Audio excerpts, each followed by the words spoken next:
Desde tempos imemoriais da humanidade, as criaturas passaram a ter contato com modos de manter vivas as suas impressões, de registrar a sua história, mesmo na pré-história. Começaram a fazer escritos, desenhos nas pedras, nas rochas, mais adiante, nos troncos das árvores, nas cerâmicas. Depois de muito tempo, o indivíduo foi conseguindo preparar determinados vegetais e convertê-los num tipo de tecido chamado papiro.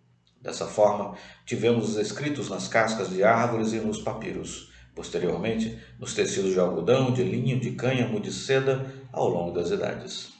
Chegamos na Idade Média e o gênio alemão Johannes Gutenberg inventou tipos móveis. Surgiu a gráfica. Até então, os textos escritos, os livros, que eram raros, muitas vezes produzidos nos castelos, nos conventos, nos seminários, outras vezes em gabinetes de alguns pensadores da ciência, eram copiados. Bem se pode imaginar o que representava copiar um texto que tinha sido escrito à mão por alguém. Muita coisa não correspondia, nem tudo era devidamente compreendido. Porém, com o trabalho de Johannes Gutenberg, o mundo viveu um verdadeiro boom no campo da impressão. Juntavam-se tipos móveis, letra por letra, formavam-se as palavras, amarravam-nas para depois compor o texto inteiro, página a página, até completar o livro.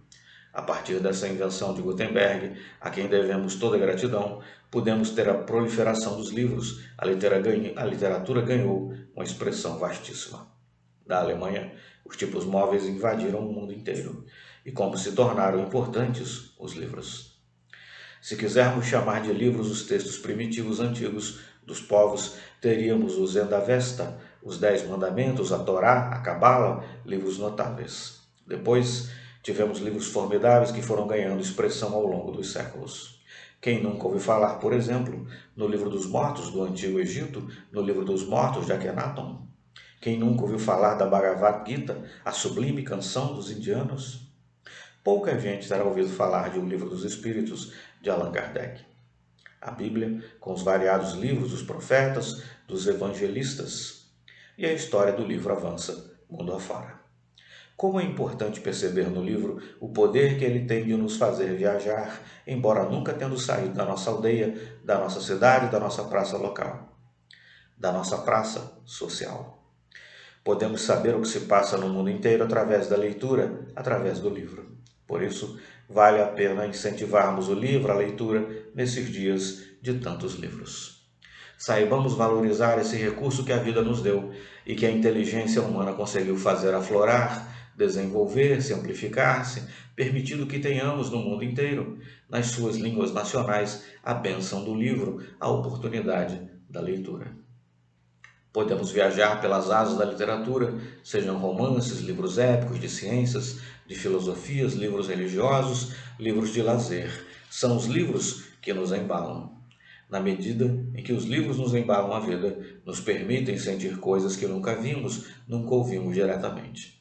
Quando lemos os livros sagrados, como a Bíblia, o Livro dos Espíritos, o Livro dos Mortos, o Alcorão, eles nos trazem informações de quem pensou antes de nós a questão religiosa, a questão da fé, dos ídolos, dos ícones, dos espíritos.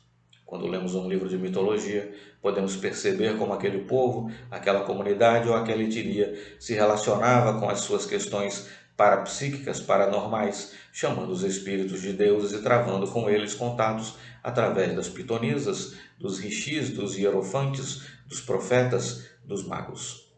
Eram tempos notáveis aqueles que nos são trazidos pela literatura religiosa, mitológica. Há outros textos de ciência. Como são gostosos para quem gosta da ciência penetrar e identificar uma célula, por exemplo, suas partes, a sua integridade, seu funcionamento. Saber do coração, do músculo cardíaco, do feixe elétrico que o faz mover-se, bater, esses segredos do coração. Como é importante pensar nessa literatura científica, biológica, física, química, matemática. Quando lemos O Homem que Calculava, de Mal Batarran, não só a criançada viaja, também os adultos. Quando lemos os textos de José de Alencar, da literatura brasileira, de Machado de Assis, do qual comemoramos centenário de morte no ano de 2008, percebemos o que fica para as comunidades, para as sociedades, para o mundo depois da leitura. Estamos vivendo uma época paradoxal. Nunca se viu tanto livro sobre todo e qualquer assunto. Nunca tivemos tantas feiras de livros nacionais e internacionais, de bairros, de igrejas, feiras espíritas. Nunca vimos tantas editoras e tantas edições e nunca vimos tanta ignorância. Parece que essa avalanche de livros não tem feito as criaturas gostarem de ler. O hábito de ler, o costume de estudar, de viajar através dos livros, tem que começar em casa. Quase nunca os pais leem para seus filhos. Aquela leitura de histórias que a mãe pode fazer antes de dormir, para que as crianças viajem com ela. Aquelas leituras que elas podem fazer de manhã sobre casos, sobre questões sociais nos livros infantis. Questões e casos que são trazidos pelos escritores infantis com rara maestria. É dentro de casa que as crianças vão tomando gosto pela leitura. Quando veem seus pais lendo livros, jornais, revistas, quando os pais leem alguma coisa interessante e chamam seus filhos: "Vem aqui, fulano, venha ver o que papai encontrou interessantíssimo. Venha ver o que a mamãe achou interessante. Leia isto aqui para a mamãe escutar. Leia isto aqui para o papai." Vamos incentivando os filhos à leitura. Hoje em dia, com exceções felizes, as criaturas têm tempo para a televisão, para os games, para o futebol, entretanto, não têm tempo para a leitura.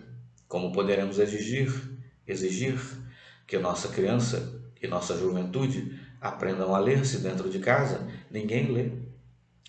Os livros estão na estante, muitos deles autografados pelos seus respectivos autores, mas é preciso incentivar a leitura, permitir que a criança viaje, cresça, se apaixone pela leitura, porque isso lhe fará muita falta nesses dias de tantas informações que nos são trazidas pelos livros.